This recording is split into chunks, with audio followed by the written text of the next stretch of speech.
Hello, and welcome to Nostalgia Marcana. I'm your host, Doug Leaf.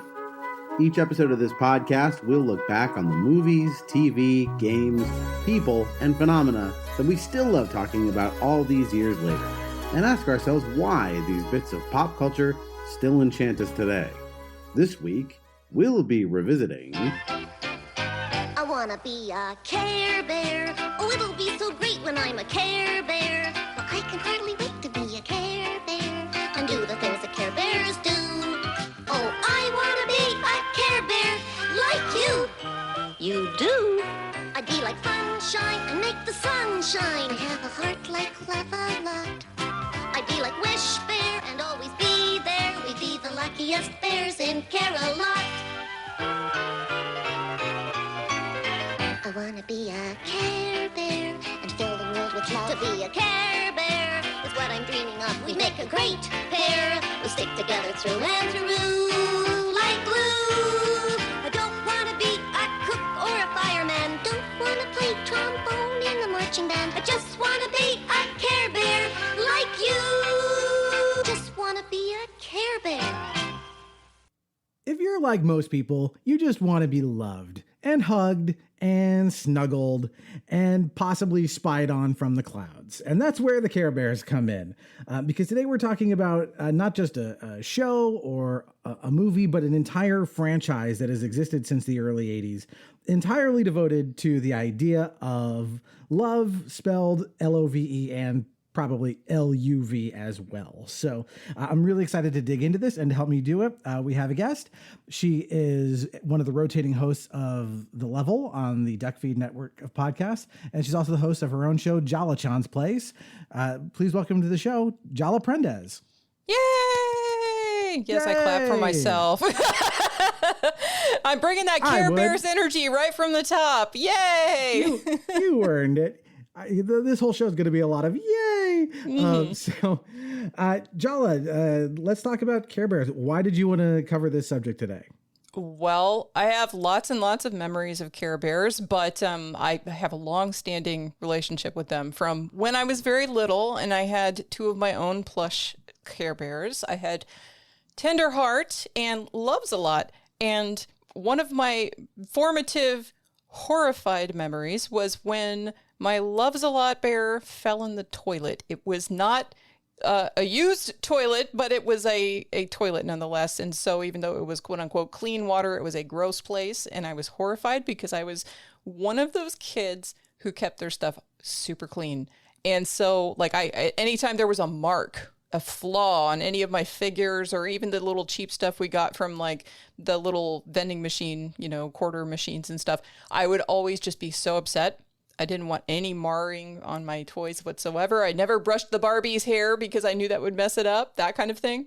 So when my Care Bear fell in the toilet, you can imagine. Can you come and meet with my kids and teach them that? Well, you see, my sister was the whirlwind child who, had the total mess of everything. So I was the absolute opposite of that because, usually it comes in pairs. You get one that's one way and one that's the other. But in either case, so I was horrified, and my mom's like, "Oh, clean it, but you can't put it in the washing machine because, it'll fall apart." So she tried to surface clean it and hand it back to me, but the fur was never the same. And I was so brokenhearted about this, and it traumatized me forever about my Care Bear falling in the toilet. And that's where I am today, sitting on the therapist couch here with Doug. No, anyway, but it explains so much. I watched the show when I was little. I loved it, even though it was hammy. I knew it was hammy at the time, but doesn't matter. I was really into the message, which folks who listen to my show already know for a fact, because my last episode was about empathy and emotional intelligence. So I lived the Care Bear's dream. You took it to heart for sure. I have nostalgic memories of the Care Bears. It was definitely something that my sister was into more than me. But I certainly remember watching it. I know I saw both of the movies. The memory I have of the Care Bears toys is a little different. So my mom was not about to go out and buy all 10 or 12 or however many of them there were. But what she ended up finding was somewhere she found someone who sold these like fabric patterns of them. So imagine like a pillowcase with like the front of the bear as just a flat 2D image, and then the back of the bear is a flat 2D image, and then you sewed these two things together, and so you had this what was basically a little Care Bear pillow front and back, and we had, I don't know, like all 12 of them for that, and they lived in my sister's room, and I think they're still there, and like in my parents' house somewhere, these like 12 we have Care Bears at home type Care Bears. Yeah, the DIY Care Bears, that's pretty awesome. So I don't remember us having a lot of other Care Bear toys, but yeah, I do remember that when I decided to do some research for this, and I was like, let me go listen to the old theme song or whatever. Like the second it started playing, I was like, oh yeah, this thing, it's in my brain, way in the back. Yeah. Well, I mean, like even to this day, the Care Bears play a part in my life, not just to like because I became a Care Bear, but like, and on that note, I actually want to get a tattoo on my butt of the Care Bear's heart that was on all of the Care Bears. So there you go. That's a nugget of information you can sit with now while you stare at me uncomfortably and we do this That's podcast. A nugget of information you get to sit with. Yes. Or on.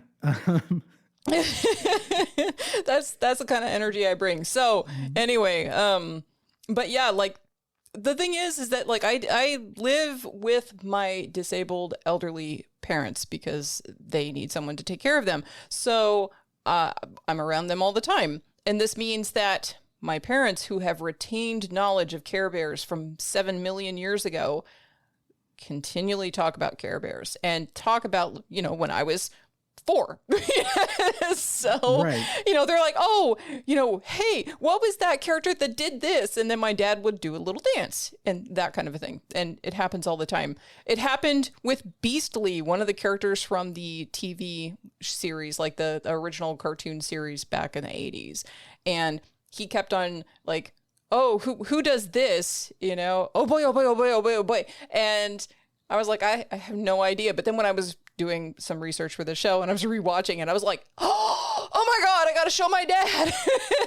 But he still, talks about, you're going to do a Care Bear stare, and like literally calling me something as if I were a Care Bear. So, yeah, like every day it's in my house.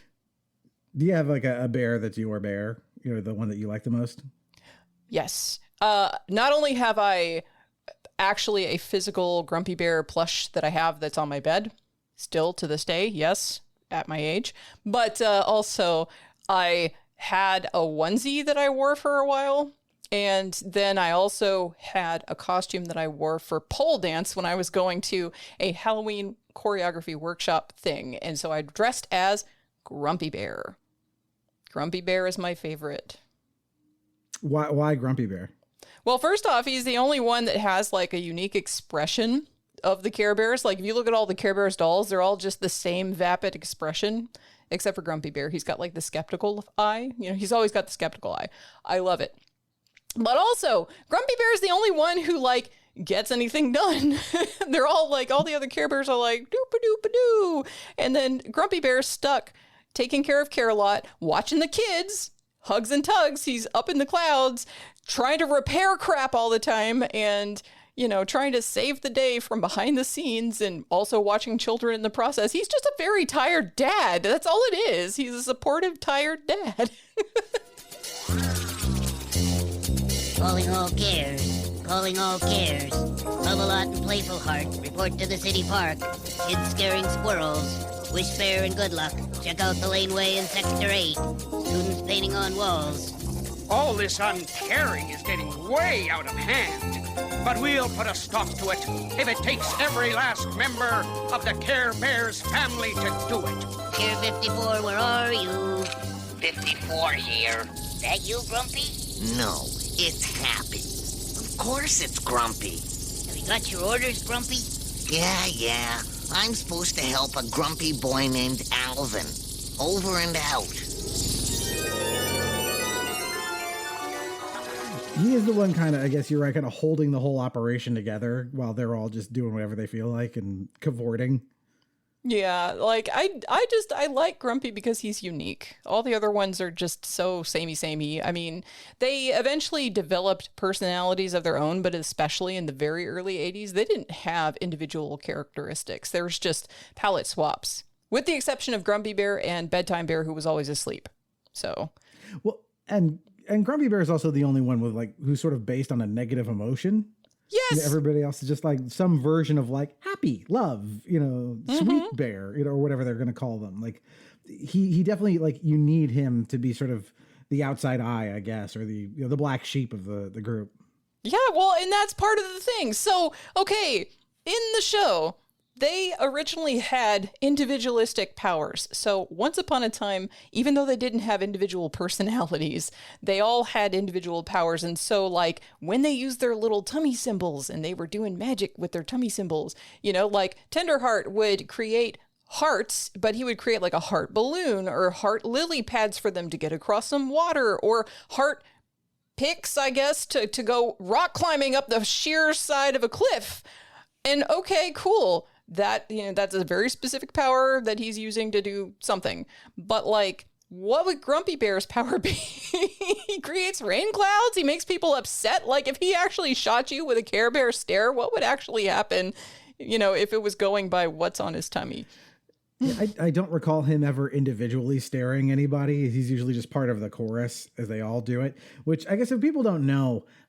So the general concept is these are cute and fluffy teddy bear creatures. They live in the clouds and they occasionally go down to earth to help kids deal with their problems and cheer them up.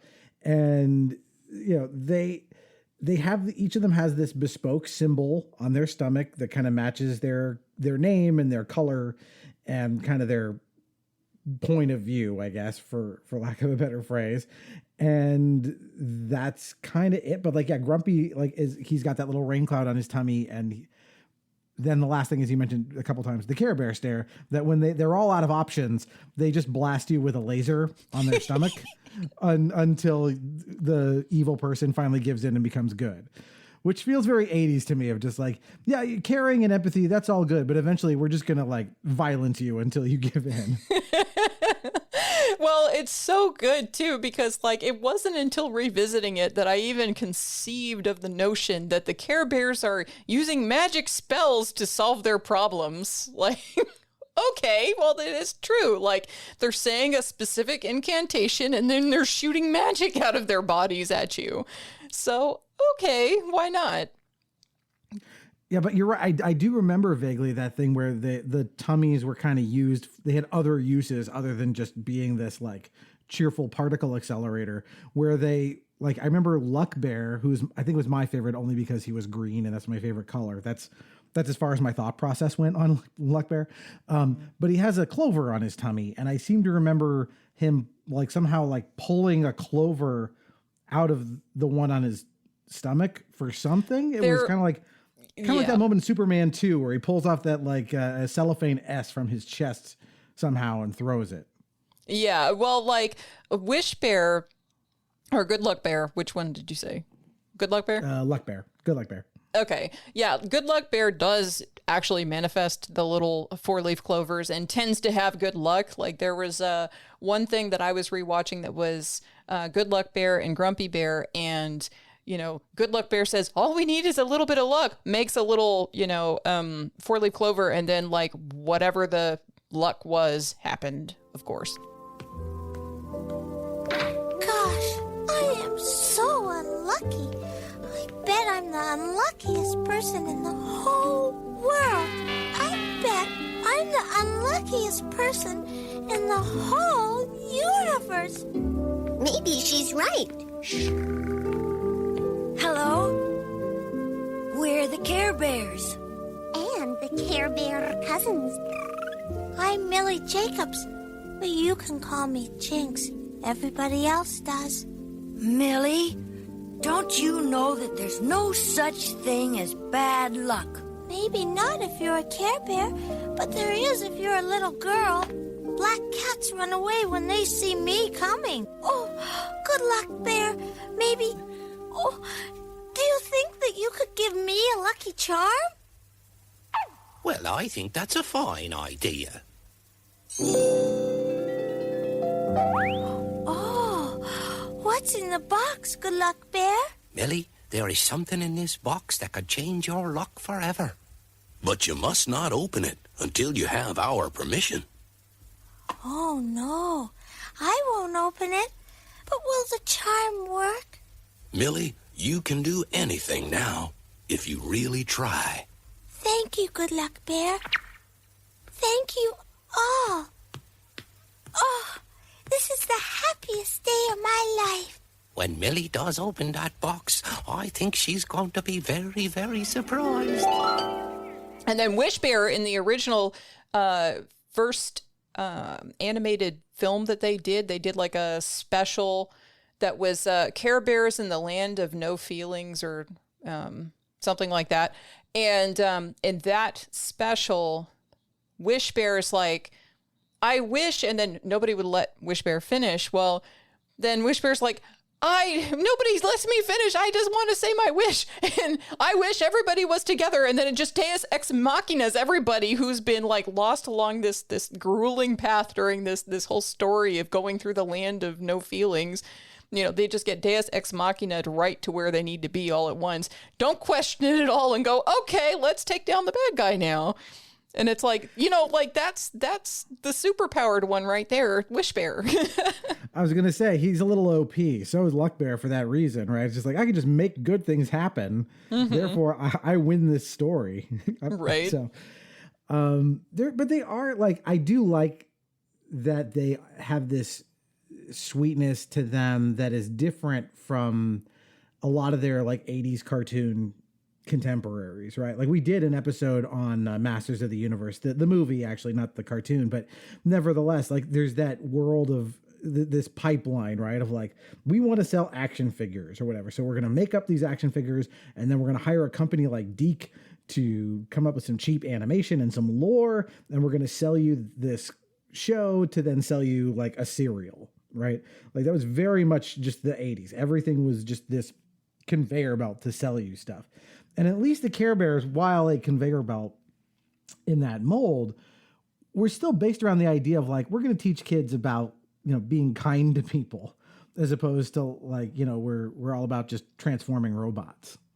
Yeah. Yeah. Well, I mean, like, granted, I definitely watched all the transforming robots as well and all the other stuff. Did I watch He-Man? Yes. Did I watch Transformers? Yes. But, you know, I also did watch Care Bears. And part of the story behind Care Bears and how it came to be in the first place is that it originally was a set of illustrations that was made for American Greetings in 1981.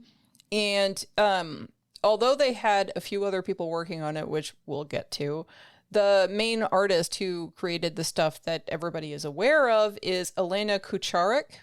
And Elena Kucharik co-created the series, like the show, but also she is the same person who illustrated The Little Blessings, which, if you know what that is, those are all the little, like, I don't know, cute Christian stuff. It's kind of like Precious Moments, not quite, but something like that. So, like, you know, her stuff always has this kind of vibe of just trying to help kids like learn how to be better or model good things for children, that kind of thing. And the original illustrations for Care Bears were freaking cute. They were adorable. Yeah, you sent me some of that artwork and stuff, and they're not terribly dissimilar from the animated series look of the 80s. Again, they really look like, they said, like, we need to take the humble teddy bear and kind of like up the ante. And so, yeah, that design, I mean, they got redesigned a bunch later because people were just trying to put their own spin on it. But I think that original aesthetic and visual design is like, to me, that's what makes them the Care Bears. They are teddy bear like. They're fluffy and cute. You look like a physical object you could pick up and hug, as opposed to like a very like Gendy Tartakovsky, just super flat image. Right. Well, and the thing is that there were originally 10 bears, and all of those bears had a specific theme because, again, they were for greeting cards. So you had a birthday bear because it was for the birthday card, of course, and so like the grumpy bear, I would assume, would be like, here so you can have a better day, like the good for anything kind of day, like the sympathy card. Yeah, sympathy card, or my condolences. Like, sorry, things are tough, hang in there, or whatever. So but so they had a bunch of different ones, like good luck, obviously, like good luck on X, and then you just fill in the blank there. So I mean, like, the reason why they are just concepts of like one little sentiment is because they were made for greeting cards originally. And then, of course, they're like, we can market this. And so they did. Yeah, I mean, they really did expand it. I mean, they brought in the Care Bear cousins later, which is like, they don't just have to be bears. They can be like a horse or, a penguin or something. And so we got all of them, who I actually like those designs a lot on the second group. Well, they sent me into space when Small Jala was very upset about the Care Bear cousins because Small Jala collected the wildlife fact files and was extremely upset that they called them cousins, because cousins, you cannot have an elephant that is a cousin of a bear. That's not science. And I could tell you, yeah, the science behind this show, like Little Jala would tell you the genus, species, whatever, because I had all the wildlife fact files for all of these animals I knew. Aww. So, no, that's not a cousin. I can tell you what they could have made a cousin, and I would have been able to cite for you like 7 other animals that could have been a cousin to a Care Bear. I like that that's the line you drew, but not the like floating city in the clouds. Like, that's fine. That the car made out of clouds, totally good. So it's biology and not physics, really. That's your there's a certain place to where I am okay suspending my disbelief, and then there's a line that has to be drawn. And when it comes to actually how these are related, these little characters are related, oh no, we're not going to go there. That's nonsense. Absolute nonsense. So the same thing happened. Oh, go ahead. Yeah, go ahead. The same thing happened with Teenage Mutant Ninja Turtles when I watched the movie. I know this is not Care Bears, but you have to hear this part. So when I was 8 I went to go see the Teenage Mutant Ninja Turtles movie live, I was so upset. I was like, Mom, I cannot believe that they put the turtles like this in this movie. They don't know April yet. Where are they getting money to pay for pizza? They don't have a job. That money is paper money. It would not be okay in the sewer. Did they rob those kids that they just beat up at the beginning and left tied up for the cops? Where are they getting money? And my mom's just like, it's a movie, watch it. And I'm just like, but Mom, the money, like, this is a bad role model. Like, that was me as 8 years old. So we did an episode on that movie a long time ago, and that particular nitpick did not come up. But that is a funny idea of like, yes, we have to make sure this world is internally, like, logically cohesive. And like, getting back to the Care Bears on that, like, I think it's so funny that they have all of this whimsical stuff, and, but their reach is so modest in a way. Like, it's like, with all of this, globe trotting power or whatever, that their magic, their goal is, we're going to go find like an 8-year-old who's sad because he's being bullied at school, and like cheer him up. Like, it's such relatively small ball, it's not world ending stakes like G.I. Joe would be up against or whatever. And it's like, there's something really just like comforting about like, oh yeah, if you're having a bad day, then maybe one of these talking teddy bears will show up and just like, help your self-esteem. Yeah, well, the thing is that, like, for a kid, like, you're watching all these really cool stories. You're watching He-Man, you're watching, Transformers or Thundercats or whatever. And you're like, oh, this is so cool. You're watching Superman or whatever, all of this stuff. And you're like, that's great.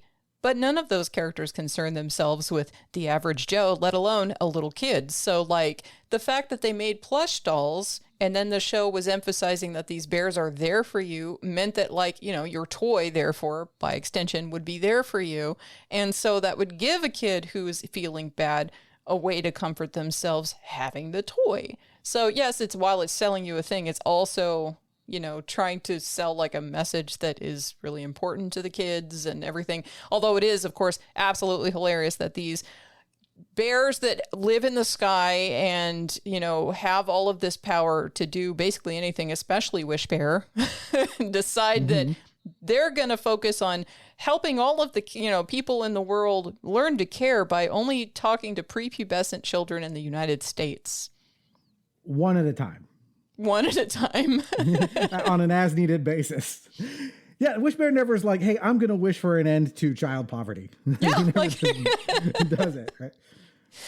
Oh, and did you know? Away all child abuse. Nope, not happening. Speaking of, did you know they had a human slave in the original? I saw that in your notes. There was a janitor guy, an old janitor guy that looks sort of like, I don't know, Santa or something up in the clouds. And he just was on like a little thing like he was a window washer.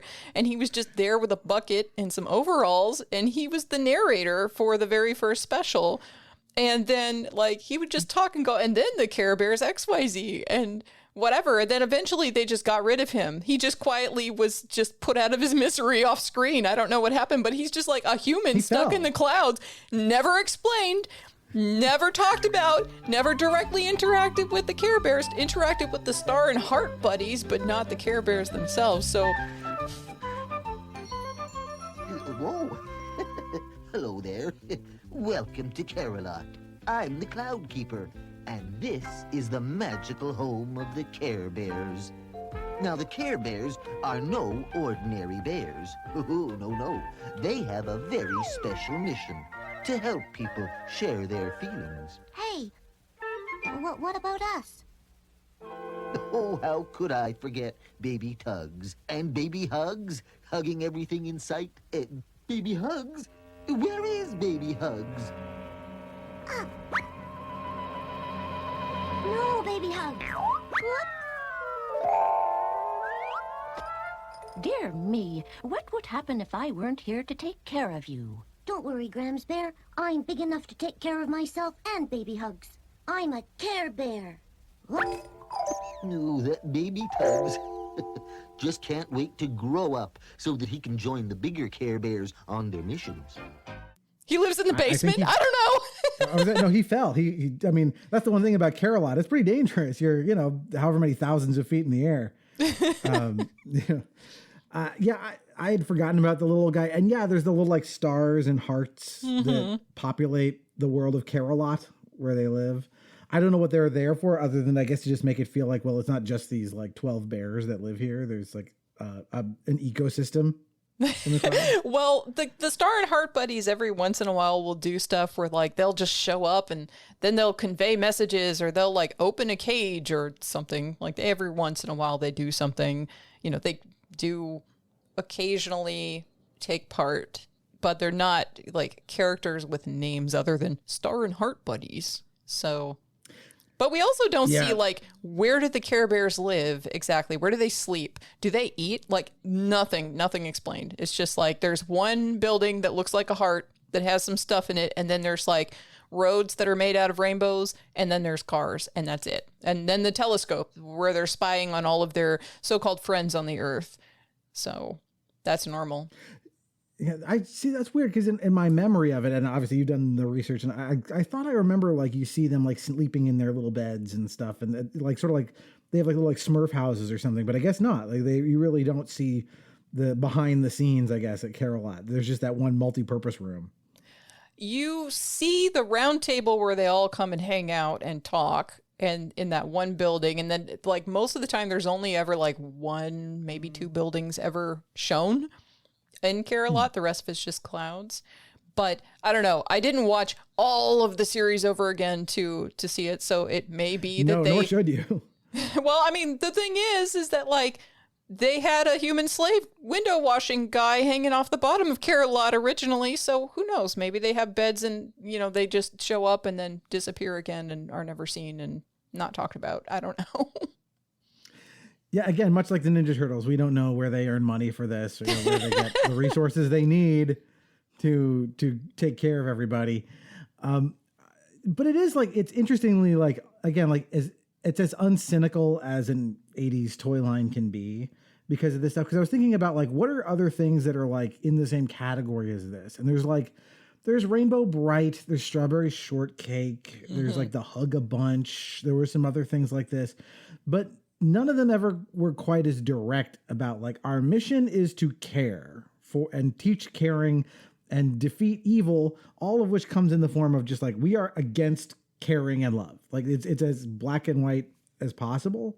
Like I was looking over that list of villains and things. So there's like, what's it? No Heart from the show. And then there's the creepy book from the first movie, like, which I like the design on some of this. I will say, like, for as like cute and cuddly as everything is, like when the villain side of it, they do make them for a show like this darker and creepier than you would expect. One day I shall rid the world of all love, all caring, all feeling. That day will come after I have destroyed each member of the Care Bear family. I am evil. I am no heart.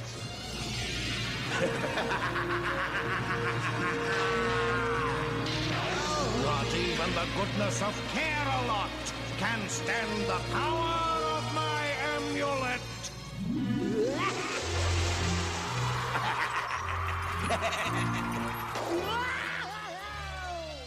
Yeah, well, then again, it's also the 80s. I mean, like, some of the other animation from the 80s has some really scary stuff, you know, in the early 90s. So, you know, like, think about stuff like All Dogs Go to Heaven whenever that came out and other things like that. There were some really dark and scary things in certain animations. So, you know. We have to do an episode at some point of this show on The Secret of Nim.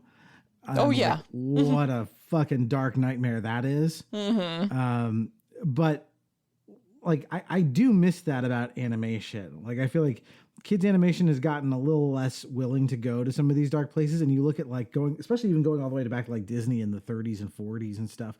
Like you look at like that Night on Bald Mountain sequence from Fantasia, or like the Black Cauldron from the 80s. Like they were doing some stuff visually that was like pretty cool and metal. Like I love that these like animators, when you let them off the hook a little bit, they're like, yeah, I want to draw this thing that's been on the inside of my eyelids for a while. Right. And it's neat because like they had a lot of fun doing it, you know? Like when I rewatched the show a little bit and I was watching a few episodes that had No Heart, I was like, you know, actually No Heart is a convincing villain. It's not like one of those villains that you look at and you go, oh, that's a dopey villain. You know, like, is Beastly, his sidekick, a dopey villain? Yes.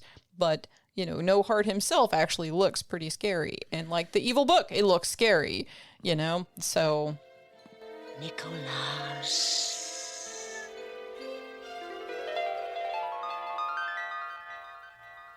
Who are you? How do you know my name? I am a spirit, Nicholas. Your friend. I know many things. Almost everything. Everything? I know how you can earn more friends.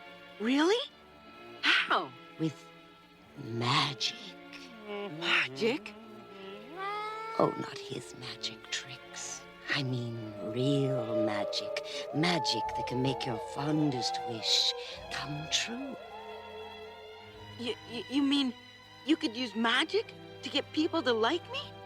No, but you could. All you have to do is undo the lock.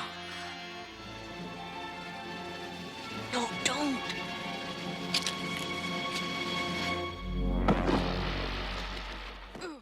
Yeah, and No Heart. So this is obviously not a visual medium, but he's this indigo colored wizard, kind of like a standard robe with like this, kind of like a Jawa, like this empty face that you can't see, and then glowing red eyes and these kind of like creepy eyebrows and stuff. And like he's just threatening looking. Like, yeah, he feels too threatening for what the Care Bears are supposed to be. Like, you would expect a slightly fluffier, goofier villain for them to go up against, but he's not. He looks like he's out of, like, Masters of the Universe or something. Yeah, exactly. And, that's probably part of what lent itself to me paying more attention to Care Bears, because the villain isn't totally neutered. Like, it's not a villain that doesn't look threatening. It's a villain that actually looks scary. And I hate the second Care Bears movie. It's absolutely terrible. But the villain in that is called Darkheart, and he's another one of those shape-shifting. Because most of these villains, they are basically personifications of evil, and they are always wizards that can transform into different stuff or something. So in that movie, Darkheart can take a whole bunch of different forms. The first time you see him, he's a giant sea dragon that's trying to take down a boat filled with the Care Bears, who are babies for some reason. So... and he changes form throughout the entire thing. Same thing with No Heart. He has an established form, but then he also can change form into a bunch of other stuff as well. Because evil takes, many forms, and evil has many faces. So, there's that whole sentiment. So it's creepy, And then too, No Heart in the show also has these shadows that he sends out that will go and possess children and make them act whatever ways. So there's shadows that attach themselves, and then the kids are fighting or bullying each other or trying to steal or whatever petty larceny or petty stuff that they're doing. And as a result, that's all very creepy. And then the Care Bears have to come along and hit the shadows with their tummy magic, and then the shadows will go away after they get beat on enough, or if the Care Bears show the kid who is affected enough love and attention, then the evil goes away. And, all of that is pretty impactful, and actually, it's okay, well, that's a way of trying to explain why is this child acting terribly, but is actually not a bad person, Oh, it's because, they're filled with the evil spirit, then they have to, have that dispelled by love and affection and counteracted. And, it's actually kind of a pretty mature thing, even though it's very simple in its execution, it's a mature concept because, it's only through love and compassion that we can come across our differences and then see that through in a calm fashion and see everybody happy at the end. So that's pretty baller, actually. Yeah, as a parent, that tracks. I don't know if you have kids, but there's plenty of times when my kids will be acting up for one reason or another, and in my head, it's they're they've got a bad impulse I need to get them to ignore, or try to teach them to do the right thing instead of the wrong thing. But a lot of the time, you end up figuring out oh, that's not what it is. They're hungry. They're cranky because they're hungry, or they want attention or something. It's all this form of they're acting out not because of an evil impulse or because they need to be taught right from wrong. They do know right from wrong. It's that this other thing is latched onto them essentially, which is, like I said, it's just they have a need. And because they have this need that's not being fulfilled, that's why it's exhibiting itself as this, problematic behavior. And so that's really hard to learn, because in the moment, my thought is, oh, they're doing something wrong. I need to teach them, don't do that thing, as opposed to actually investigate and figure out what the underlying problem is and solve that. And then the other thing will go away. That's hard to do, because in the moment, you're just, all you can think of is stop doing that thing. And you have to sort of work through that. And this, I mean, granted, I don't think my kids need a magical shadow exorcism, but it can feel that way sometimes. Oh, I need to banish this evil spirit. And it's no, that's not why your kids are doing that. Is because, they're, they've been left alone too long or whatever. They need mommy and daddy hugs right now. So that's what's going to solve it, Yeah. So yeah, it is well observed in that way. And it's done in a way that kids, I think, can rock. So yeah, kudos to them for that. We should talk about this a little bit as a franchise, because again, we've done a few episodes like this before. We did one on Pokemon. We did one on Yu-Gi-Oh! One of these things that's it's so big that it isn't just a show. It's the toys, it's the movies, it's everything. And so let me move on a little bit to the show and the movies. Did you see either of those movies in the theater? I cannot remember for the life of me if I watched them in the theater when I was young. I definitely did watch them. I liked the first movie a lot. And when I rewatched it, even though it's super cheesy, I still liked the first movie a lot. The second movie, I remembered about it, but like it didn't sink in deeply. So I don't think that I watched it all that often, although I know I watched it when I was little. So yeah, I don't think we saw these in the theater either, probably because my sister would have been a little too young and she was the one who was more interested than I was. And so I'm sure we watched it on a VHS at some point and ran that into the ground. I definitely have more memories of the first one because we probably watched it more, which is the one that takes place again. This kid's like a magician's assistant who gets possessed by this evil book, which again, pretty metal idea for the characters. But I did like the second one in that for some reason I remember being kind of fascinated with the idea of it giving the Care Bears this origin story, which I kind of liked, and I kind of dug the cousins. So that second movie focuses a lot more on them. So I do remember liking that aspect of it. But I'll totally take your word that it is the weaker of the two movies. Well, and the thing is that the second movie undoes the origin story that they give you in the first movie, because in the first movie it's like the Care Bear cousins live in the Forest of Feelings and the Care Bears are from Care-a-Lot, and they meet in the first movie, and then the Care Bear cousins end up getting their symbols on their stomachs at the end of the movie because of the caring and love that they showed during the course of the movie helping the Care Bears. But in the second movie, they're like, no, they were all orphans from who knows where. I want to know that story. Where did the Care Bears come from, actually? Like, where are they fleeing on a boat in the middle of a storm with only 2 adults?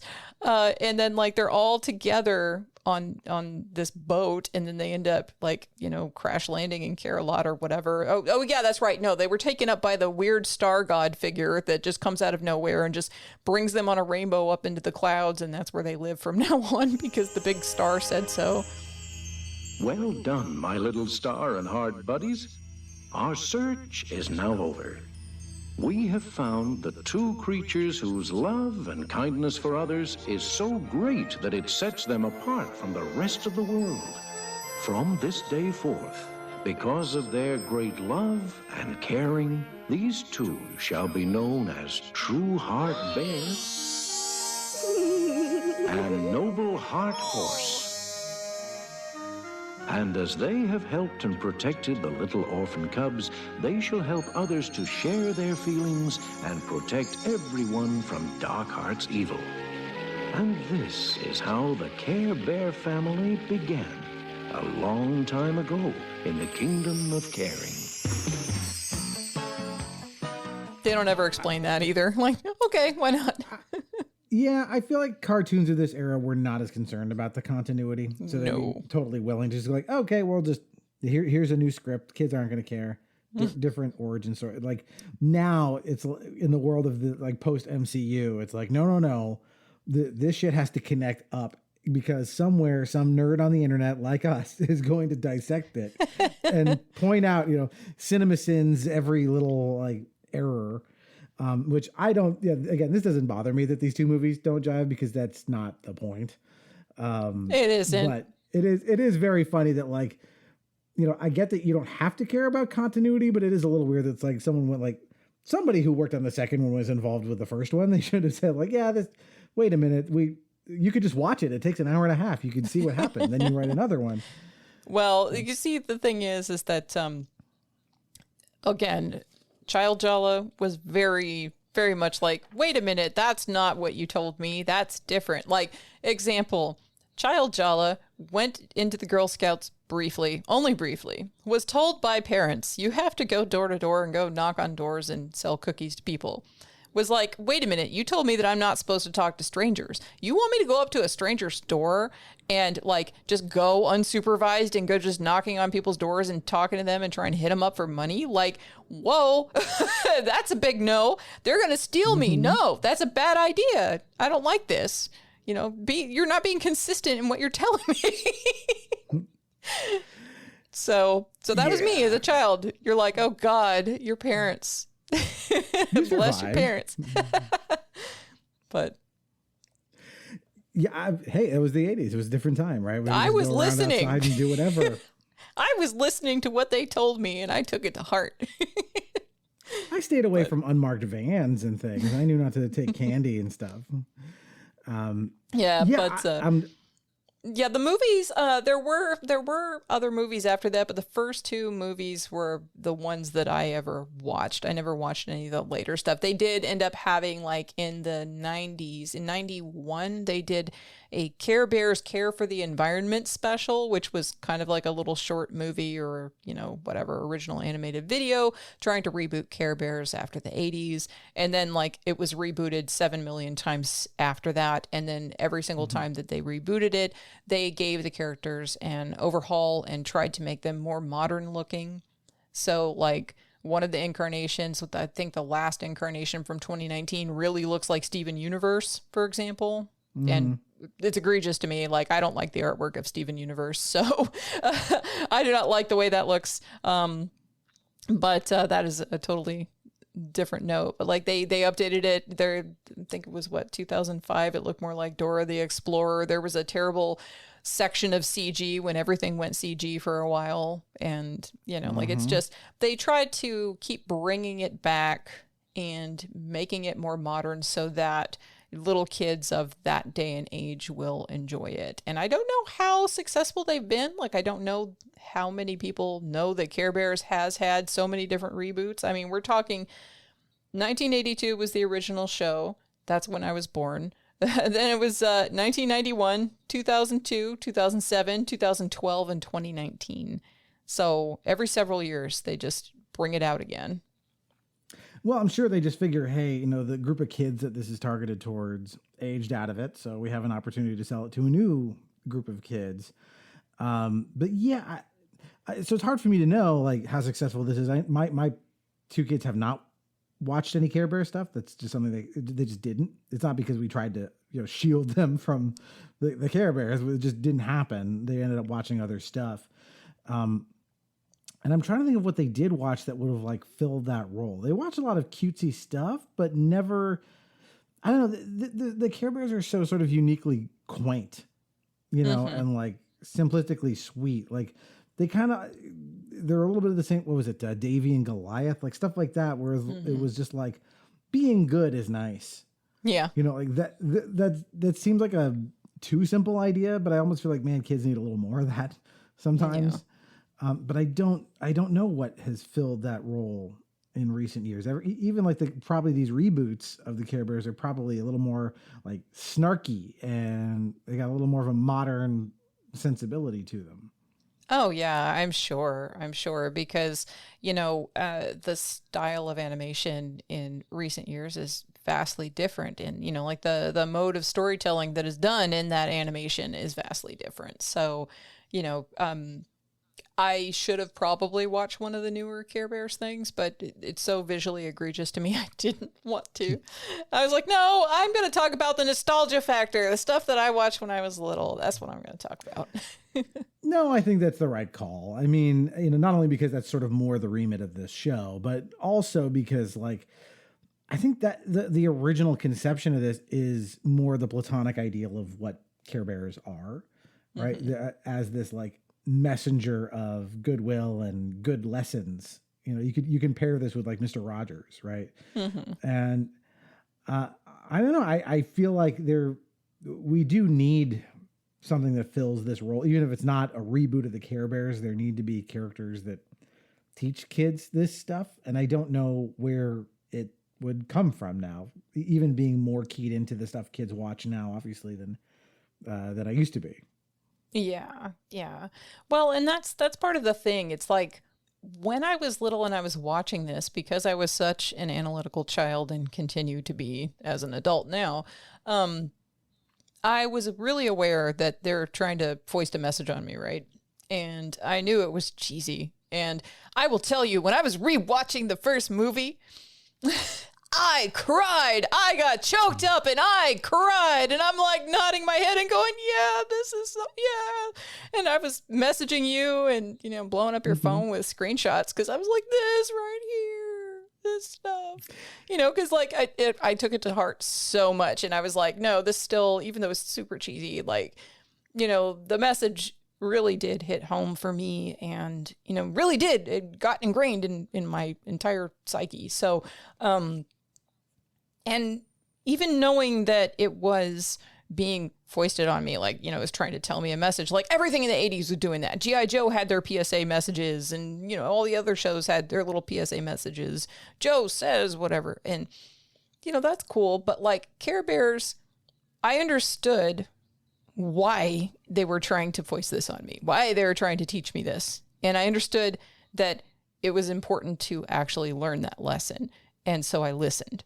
So, that's what was the most standout about it for me, is that like, it really did. It taught me, yes, granted, via like, these little bears in the sky that are, watching children from the clouds and then using, proton cannons in their stomachs to do magic. But like, like the premise, the whole idea of being there for your friends and being there for each other and being kind to other people and paying it forward and all of that, like all of that stuff, really just, I knew that it was important to know, and I knew that I needed to learn it. And this was just reinforcing the good habits that I had so that I could strive to be more of a Care Bear myself.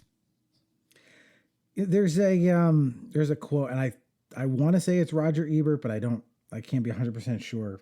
I'll have to look it up later. But the quote is something like, when you're young, the things that you see in movies that make you cry are the sad things. And when you get older, the things that make you cry are like the acts of kindness. And I kind of feel that a lot. Like when I watch movies, the things that like get to me are definitely more in that mold. And I don't know if it's because the older you get, the more horrible things you see, and you feel like the world is an awful place. So that when these acts of kindness are depicted, it's just like, the world is not all garbage. Oh, thank God. Right. And there's something about people just, shedding all of that stuff to actually do nice things for each other that can be really moving. So it doesn't surprise me to hear you say that, like, yeah, there were parts of the Care Bears movie that did like resonate that way. Yeah. Yeah. Well, and then too,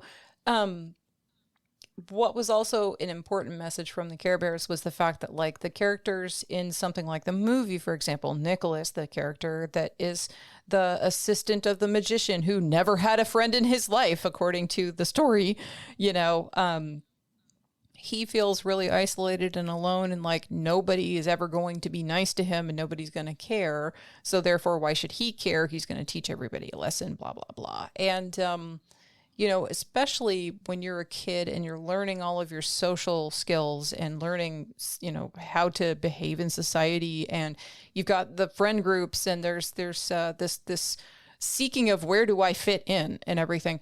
It's really easy for kids and everybody, but especially kids, to get to that point where they feel like they are, displaced or don't fit somewhere. They don't have any people that understand.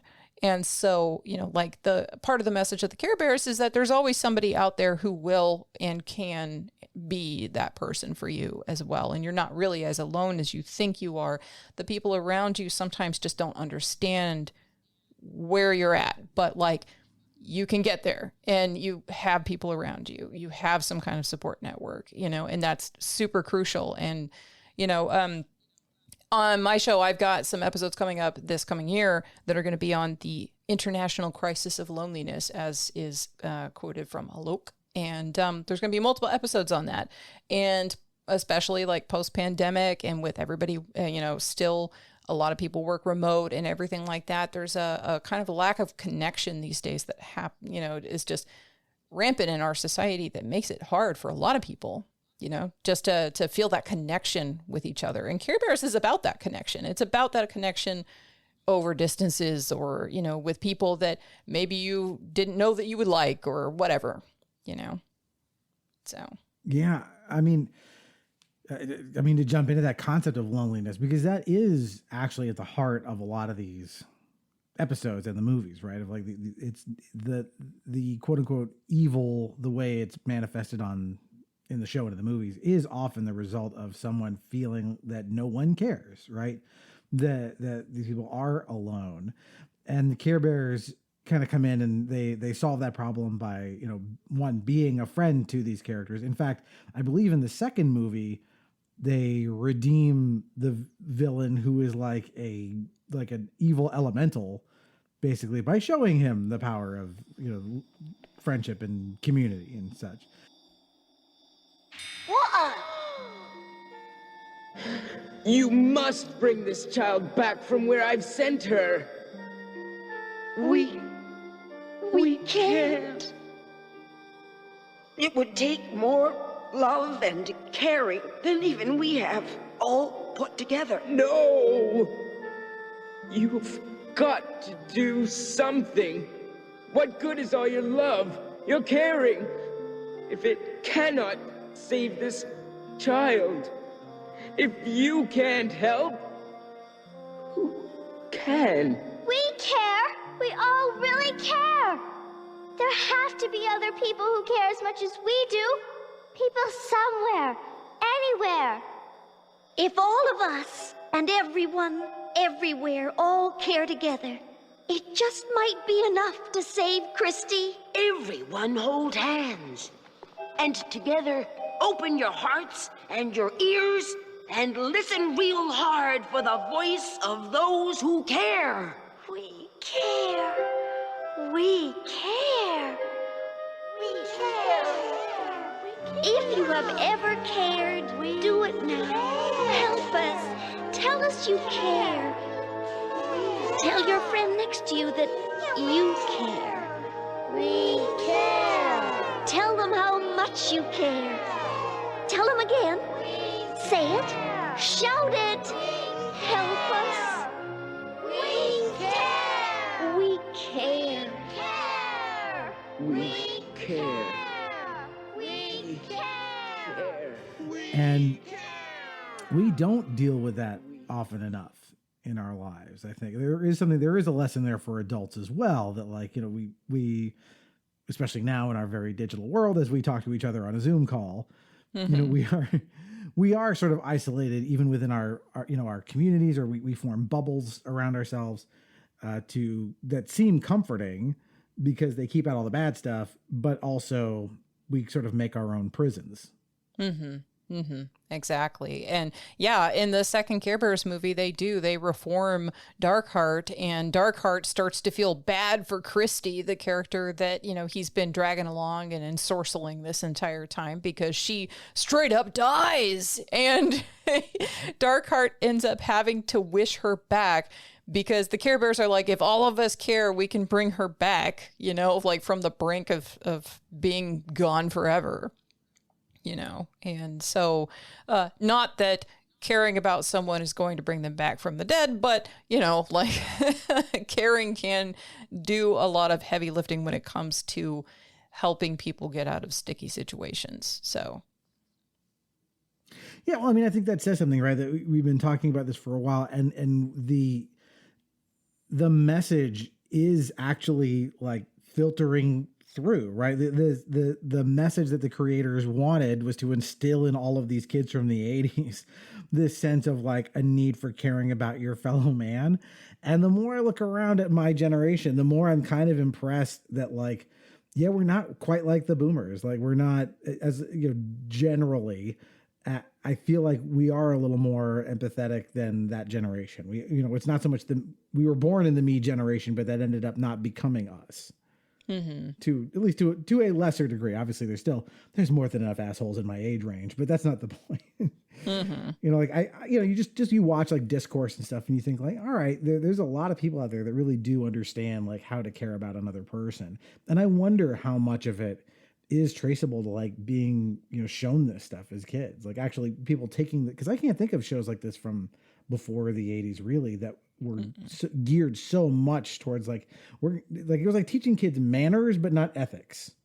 Yeah, well, Mr. Rogers, you said it. That's about the only thing that was ever, like, that I know of anyway, that really instilled this kind of a message. And, again, even though this was something that was all for marketing, to market these toys and market these greeting cards and so on and so forth, at the same time, like, the conceit of what they're doing with it has a little bit more to it. Dare I say, it has a little bit more heart to it. So, it's different than, hawking G.I. Joe figures, like G.I. Joe is a fun show, don't get me wrong, but, like, which of these is going to deeply impact your character, Well, knowing is half the battle. I will say that. But yeah, that was like, lip service paid at the end of an episode of G.I. Joe to basically be like, don't do drugs and look both ways before you cross the street. Like, that was it. Yeah. Otherwise the message of that show was red laser, shoot blue laser. Mm-hmm. The Care Bears were, at least devoted entirely to this concept of like, we're going to help somebody out today and make their life better. So, we're kind of towards the end of the show here, but we've sort of been answering the primary question I usually ask, which is like, why do people still care about the Care Bears, 40 years after that they were, first popular? Yeah.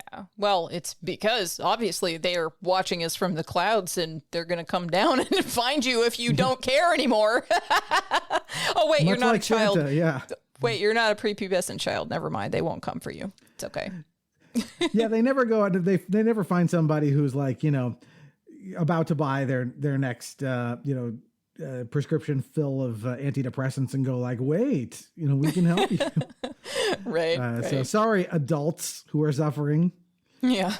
Well, adults have way too complicated of a problem for the Care Bears to handle, like, in their little cloud cars popping down and buddy system and all that.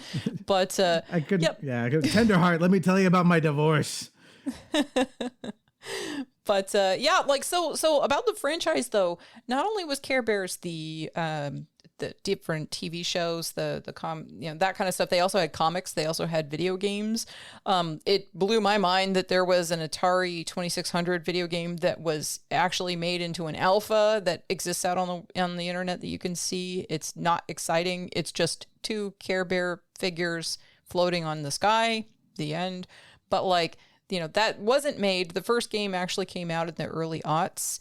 And I don't know, most of the games that they've made were geared towards very, very young children and like toddlers and infants. So, they ended up making, I found this out, they had a Teddy Ruxpin knockoff that came out in 2005. The Care Bears share a story, and it moves around and it talks and it has a little cassette that you can put in it and it will read you a story. And then they also made Sing-Along Pals, which sing a song, but then they will also wirelessly link up with other Care Bears if you have more of them to form a chorus around you. So they will all sing together. But again, these are all like... That's a great idea. These are all for like little kids. But that's about, the extent of that. But there was a comic series, and it was weird because there was a 20 comic series that was released by Marvel, but drawn by a DC artist. And then in 2019, IDW also released a comic. And then, of course, there were a lot of children's books. So I did look because I was curious if they had like an art book, because I would love an art book of like the original Care Bears art, but there is not. So that's sad a shame. days. I feel Somebody like needs at to get some on point, that. yeah, at some point the Encyclopedia Care Bears needs to exist so people can see kind of the evolution of this. Because, it has endured for 40 years, and it's endured because of, I think, some of the things you've been talking about. That's what I was going to ask your opinion. Why do you think it is that, here you are, all these years later, and like when I asked you, hey, what would you want to talk about? You were like, Care Bears with a bullet, Why do you think that is, that it means so much to people still? Well, For me, I mean, obviously, I've already told the stories of literally it's in my day-to-day life, even to this day with my parents. And also I dressed as Grumpy Bear and I have a Grumpy Bear on my bed and I want a Care Bears tattoo on my, like, it, obviously there's a lot of different reasons why it's stuck with me. I think in the last several years, I've been doing a lot of revisiting of old media that has impacted my character as a person. And, you know, I can cite for you some of these different things. They are on Monster Dear Monster, which is sister show to my show on my podcast network. We did Flight of Dragons, that animated movie with Rankin Bass. That is a fantastic movie. And that is about magic and suspending disbelief, but also science. So that's where that comes from. And then like Legend, the movie Legend from 1986 with Tom Cruise and Tim Curry and Mia Sara and directed by Ridley Scott. That's another one that really impacted my viewpoints of, you know, again, the urgency of doing good and understanding that there is always going to be bad in the world that you need to counterbalance. And Care Bears, like that's right in there in that wheelhouse of things that really highly impacted my disposition as a person. So, you know, it really spoke to me in the time and it really just resonated and stayed with me ever since. And even though I have not avidly watched Care Bears cartoons in all of this time since I was a small child, but even going back and revisiting it for this show, it's just like, yeah, this is fantastic. I love the show. I love these characters. I love the message that they're bringing. And yeah, you can roll your eyes at a lot of it. And yeah, I can sit there and point out all the stuff that they did wrong in the animation because that's me. But at the same time, you know, I do also still feel the feels when I'm watching it. Yeah, I think what they represent is so universal and again, like so uncynical. Given, you know, its place in time and, you know, it's again designed to sell toys and all that stuff. We kind of circled around this a few times, but like that the ability of this thing to sort of transcend those roots and sort of go like, but we want kids to feel like they are not alone, that they are cared for and safe and secure, and that, you know, that you can make the world a better place by caring for others. We need that message. Kids need to receive that message loud and clear. And I'm glad that this has still endured to do that. I mean, again, I haven't watched any of the more recent stuff, but I imagine that's still in there because that is the DNA of the Care Bears, like you know, who they are. And having that be a resource or a touchstone for our generation and hopefully future generations means a lot because, you know, like it's fun to have all the, you know, reboots of Masters of the Universe and Ninja Turtles and all that stuff, but none of them are going to do this, right? They're I can't say they're the only game in town, but they're certainly the dominant game in town when it comes to teaching kids empathy and how to build a better world. Yeah, absolutely. And so, yeah, like it was like, okay, the two things that I could think of to talk about when it comes to just old random stuff that's just outside of the box a little bit. It was like, we could talk about Cabbage Patch Kids just because they're horrifying and not because I have like a deep resonance with them. Or we can talk about Care Bears, which is actually, you know, part of my personality now. Yeah, I will tell you that because you obviously weren't here when we were recording our the episode before this just a couple of days ago. I mentioned, hey, next up is the Care Bears, and both of the guests just lit up. They're like, ooh, Care Bears. Like, so everyone I've mentioned this to that, hey, we're doing a Care Bears episode, they all have the same reaction, which was like, I loved it. I still love it. Like it is buried in my soul somewhere because I watched this thing. And I mean, I think that says it all about who the Care Bears are and what they stand for. So, Jala, thanks so much for coming on the show. This was such a blast to revisit. And just a pleasure getting to speak with you. Can you tell our audience where they find your stuff so they can get more of you? Oh, yeah, it's easy. I'm Jala-Chan in every place I can be found, including Jala-Chan.place, which is my URL, so you can find all of my podcasts and such. Or if you want the level, since that's on a different network, that's thelevelpodcast.com. But yeah, everywhere else on all the socials, everything, Jala-Chan. Yes. And so the level also, I should mention, is part of the Duck Feed podcast network, which I've been a fan of for a long time. And we've had your buddy Cole on the show a long, long time ago to talk about Myst, which I think he probably feels the same way about as you do about Care Bears. Mm-hmm. It's real deep in his soul. So if you like this show, I'll put links to all of our social network stuff in the show notes as always. But basically we are on the main ones, which is Twitter, or X now, I guess. Yeah. We're on Twitter and Instagram and BlueSky and Threads, all of those. So you can find it there. If you haven't dropped us a review yet, do it. Show us you care and go do that. That's pretty much it. If you have thoughts on our recent episodes, which is this one, the 16-bit Disney games. Before that, we released our episode on 1989's Batman. If you have thoughts on the recent stuff, send us that. And then coming up next, I believe, is our episode on Crash Bandicoot. And then after that, I'm not 100% sure. I've got a few things in the works, but I'll announce them, I guess, as they come up. So that's what's happening in our neck of the woods. Jala, thanks again for doing this. This was a real treat. Thank you for having me. It was wonderful. All right. So until next time, that is one more entry in the Nostalgium Arcanum.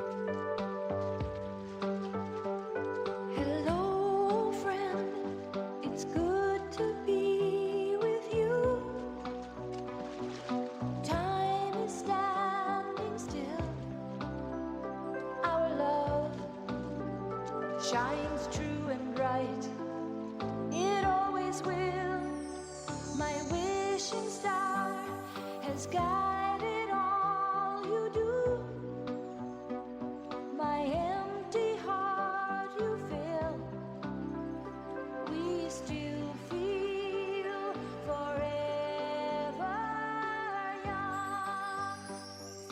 Looking back, we're just the same as we were when we began. This love will keep protecting us. Reach for me and I'll take your hand. When we're apart, just close your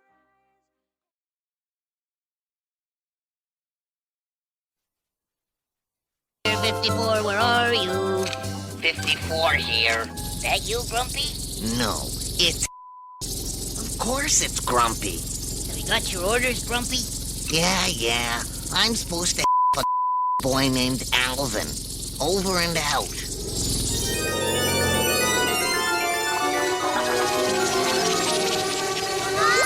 Whoa!